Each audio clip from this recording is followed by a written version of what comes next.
Et bonsoir, aujourd'hui j'aimerais vous parler de Lactalis et du récent scandale dans lequel le groupe est mis en cause depuis fin 2017. Cependant, je ne vais pas dire ce que vous pouvez déjà lire partout sur internet, non, je vais avoir un point de vue plutôt différent et essayer même de faire l'avocat du diable. C'est normal parce que t'es héros. Non mais alors toi... Je me suis dit que ça pourrait être intéressant de vous présenter un point de vue différent, et puis je vais pas répéter ce qu'on voit déjà partout, ça n'aurait pas d'intérêt. La minute, c'est pertinent. Pour résumer en 3 mots la situation, on a retrouvé des salmonelles dans du lait en poudre pour bébé conçu dans des usines du groupe Lactalis. Or les salmonelles, c'est des bactéries plutôt pathogènes. Et pour les populations à risque, ça peut même être très grave. Et là, ça touche des bébés. C'est quand même plus de 3 mots ton résumé, hein. Je vais me le faire. Premier point que j'aimerais aborder, comme à chaque scandale alimentaire de ce genre, il y a toujours ces pseudo-justiciers sortis de nulle part qui viennent vous déballer toute la liste des marques et toute la liste des produits conçus par le groupe en question et qui vous disent boycottez-les, ne les touchez pas, ne les achetez pas, c'est des enfants. Bon ok, j'en rajoute. Mais à ça, j'ai 2 choses à répondre. Tout d'abord, Lactalis c'est un groupe. Elle chapeaute toutes ces marques, d'accord, là on est d'accord. Mais toutes ces filiales sont un petit peu indépendantes, elles se gèrent un peu toutes seules, elles ont certes des comptes à rendre à Lactalis, mais elles se gèrent toutes seules. Elles se débrouillent, il n'y a pas toujours Lactalis derrière pour leur dire fais ça, fais ça, fais ça.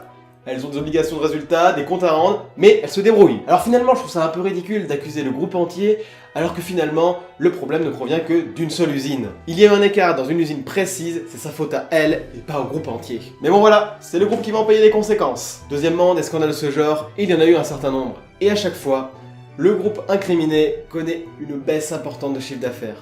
C'est normal, les consommateurs perdent confiance, les magasins perdent confiance, et ne veulent plus acheter leurs produits. C'est normal. Mais ça ne dure qu'un temps. Par exemple, je sais pas si vous vous souvenez, en 2011, on avait retrouvé des Escherichia coli dans des graines germées. Escherichia coli, c'est une autre bactérie pathogène. Mais avant de trouver que c'était bien les graines germées, on avait d'abord accusé les concombres. Et alors là, mais une baisse des ventes de concombres énorme. Environ 70% de la production de concombres de l'année a été perdue. Alors pourtant, c'était même pas de leur faute, pauvres concombres. Et l'année suivante, tout est rentré dans l'ordre, que ce soit pour la vente des concombres ou pour la vente des graines germées. Par contre, si un coup comme ça arrive à une petite entreprise, alors là, elle peut déposer le bilan. Hein. Ça arrivait, ça arrivera. Dès qu'il y a un problème comme ça, plus aucun industriel ne veut commercer avec elle, les magasins ne veulent plus rien leur acheter, c'est fini. Mais là, Lactalis, elle va s'en remettre. C'est un gros groupe, ils s'en remettront. Ça va être un coup dur pendant quelques mois, mais ils s'en remettront. Une petite fun fact comme ça, je sais pas si vous vous souvenez du scandale de la viande de cheval qu'on avait retrouvé dans des lasagnes pur bœuf, ouais, vous vous souvenez, hein. Le groupe mis en cause est Comigel, une entreprise qui fait des plats surgelés pour certains industriels, notamment pour Findus. Et bien pour pouvoir remonter la pente, qu'est-ce qu'ils ont dû faire ? Ils ont dû renommer, pour redorer un peu l'image de la marque. Comme quoi, il suffit pas de grand chose pour oublier. Second point que j'aimerais aborder dans cette vidéo, on accuse Lactalis de son manque de transparence. En effet, en août, dans l'entreprise incriminée, on aurait découvert la présence de salmonelles dans l'usine. Dans l'usine, attention, pas dans les produits, seulement dans l'usine. Et on les accuse de ne pas avoir communiqué là-dessus. Comment dire ? Aucune entreprise ne communique publiquement qu'on a trouvé des bactéries pathogènes dans l'usine, mais pas dans les produits. Aucune entreprise. Ça serait comme se tirer une balle dans le pied. Dire oh, on a trouvé des trucs dangereux, mais on va tout nettoyer de toute façon, y a pas de souci, hein, mais on a trouvé des trucs dangereux, voilà, sachez-le. Non, non, ça n'arrive jamais. C'est seulement quand on les trouve dans les produits et que là il y a un vrai danger pour le consommateur. Si c'est seulement sur l'usine et qu'il y a des mesures qui peuvent être prises, ça va pas être communiqué. Jamais. Alors on peut pas accuser Lactalis de ne pas l'avoir communiqué. C'est ridicule. On peut critiquer le fait qu'ils n'ont peut-être pas pris les mesures qui s'imposent quand on trouve des bactéries pareilles sur le site. Mais on ne peut pas les accuser du manque de transparence sur ce point. Et deuxième chose sur laquelle on les accuse du manque de transparence, c'est qu'ils auraient retiré des produits de la vente dans lesquels ils suspecteraient la présence de salmonelles, et ils ne l'ont pas communiqué publiquement là non plus. Alors, sachez quelque chose, ça arrive tous les jours. Tous les jours, il y a des entreprises qui retirent leurs produits des magasins en cas de présomption de la présence d'une bactérie pathogène, d'un produit qui ne devrait pas être là. Bref, quand il y a un problème, par principe de précaution, les produits sont retirés des magasins. Mais vous ne le savez pas. Et si jamais le problème est avéré, alors là, il va y avoir un rappel des produits auprès des consommateurs. Mais sinon, simplement un retrait des rayons, du lot incriminé, et on vérifie qu'il n'y a pas de souci. Mais ça arrive tous les jours. Tous les jours, il y a des entreprises qui vont retirer certains lots de leurs produits des magasins parce qu'ils ont un doute. Mais ça, vous ne le savez pas. Et là, on accuse Lactalis de ne pas l'avoir communiqué. Sachez que c'est partout comme ça. Voilà. Troisième et dernier point que j'aimerais aborder dans cette vidéo, Par contre, là, ce sont seulement des hypothèses. Un raisonnement que j'ai fait, mais ça n'a rien d'officiel. Rien n'a été annoncé à ce niveau, et même si c'est le cas, même si mon hypothèse est avérée, vous ne le saurez pas. Ça ne sera pas annoncé publiquement. Ouais, mais on s'en fout de ton avis.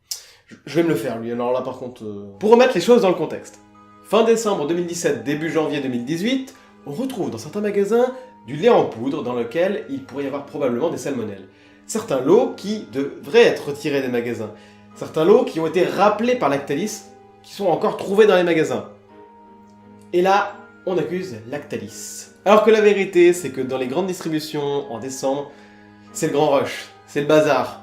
Il y a besoin de monde pour travailler, il y a besoin de main-d'œuvre, sinon on ne pourrait jamais assurer toute la demande. Et donc par conséquent, il va y avoir un certain nombre de personnels mobilisés pour d'autres tâches. Et toi là, tu travailles au service informatique? Moi bah aujourd'hui tu vas nous aider à réapprovisionner les rayons, ok? Toi là-bas, t'es secrétaire? Ouais mais aujourd'hui tu vas nous aider à ouvrir les huîtres. Et toi là-bas, t'es le responsable qualité? Ouais mais aujourd'hui tu vas... Non mais attendez! Service qualité vous dites? Ils ont été mobilisés pour autre chose? C'est possible. Mais donc du coup, qui fait attention pour retirer les lots, etc. Qui fait attention à ça? Et donc voilà mon hypothèse. En décembre, c'était le rush dans les magasins. Et donc par conséquent, le service qualité, qui est normalement chargé de s'assurer du retrait des produits dangereux dans les rayons, etc., donc là qui aurait dû retirer les lots incriminés de Lactalis des rayons, était surchargé de travail en décembre. Ils avaient soit d'autres tâches à accomplir, soit d'autres produits pour lesquels ils avaient du boulot. Enfin, à cette époque de l'année, ils ont du travail énormément. C'est obligé. Et il se trouve que malheureusement, les salmonelles du lait en poudre de Lactalis ont été retrouvés à cette époque de l'année et ils n'ont pas pu faire leur travail correctement. Après, est-ce que c'est leur faute? Donc peut-être qu'à cause de ce grand rush et de tout le travail qu'il y avait, il y a eu des écarts d'attention. C'est tout à fait possible. Et donc le fait qu'on retrouve des lots qui devraient être retirés du marché, qu'on les retrouve encore en grande surface, je trouve ça injustifié d'accuser directement Lactalis. Lactalis n'est pas le seul responsable dans cette histoire. Les grandes surfaces ont aussi leur responsabilité à prendre de ce côté-là. Lactalis a rappelé certains lots, Lactalis a demandé le retrait de ses produits des magasins, et ces magasins ne l'ont pas fait. Mais voilà, ce n'est qu'une hypothèse, à vous de vous faire votre propre avis. Voilà, je sais que tout ce que j'ai dit ne va pas plaire à tout le monde, et tout ceci ne représente pas non plus mon avis. Je trouve ça tout de même intolérable de retrouver des bactéries pathogènes dans des produits alimentaires, et encore plus dans des produits destinés à des populations à risque, en l'occurrence des bébés. C'est intolérable. Mais je tenais quand même à vous inviter à voir les choses sous un angle différent. Sur ce, cette vidéo est terminée, j'espère qu'elle vous a plu. Si c'est le cas, n'hésitez pas à vous abonner et à laisser un petit pouce bleu. Allez, sur ce, je vous dis à la prochaine. Salut tout le monde. C'est l'heure de l'outro, et je remarque que la dernière vidéo, j'ai oublié de vous montrer mes nouveaux éclairages. Regardez ça. Bon là, je vais peut-être vous éclater la gueule avec les éclairages dans la tête, mais voilà, c'est des softbox, et ça fait très bien le travail pour m'éclairer. Je dépends plus de cette fenêtre là, avec le soleil qui fait ce qu'il veut dans la journée, et je peux faire des vidéos à toute heure du jour et la nuit. Désolé mais pas ça, voilà. Je peux faire ça quand je veux, comme je veux, bon j'ai mis n'importe comment, et c'est très pratique, j'en suis vraiment content. Et j'espère que ça se ressent sur la qualité visuelle de la vidéo. J'espère que ça vous plaît. Allez, sur ce, je vous dis salut.